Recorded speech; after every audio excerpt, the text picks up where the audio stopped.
There's a problem where we have something called eminence-based medicine, and that's totally contrary to evidence-based medicine. Evidence-based medicine means we look at the data, we draw a conclusion. Eminence-based medicine means that we put our trust in other people, not the data.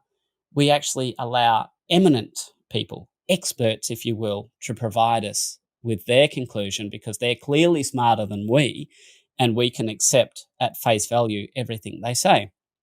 So there was a paper from the American Diabetes Association, which is very, very heavily cited, and it's on the use of statins in diabetes.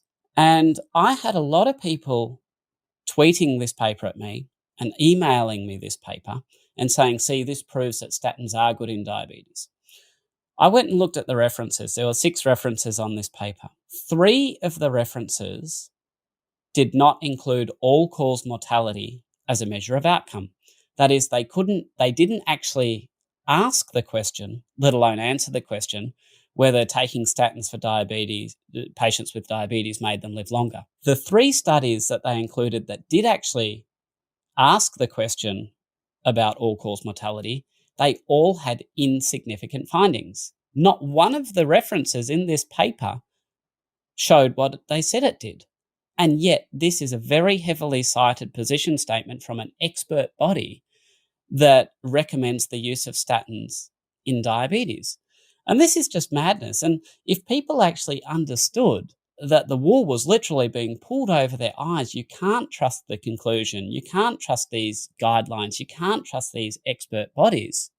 You have to look at the raw data. When you look at the raw data, the truth is very, very different. I don't think there's any ulterior motives on the side of doctors who are, making these conclusions. I think it just comes down to pride and intellectual arrogance. They're used to being the smartest people in the room, and they really don't want to concede that they could be wrong about anything. And I mean, I can speak to this from personal experience because I haven't always been an advocate of low seed oil, low carbohydrate, ketogenic style diets.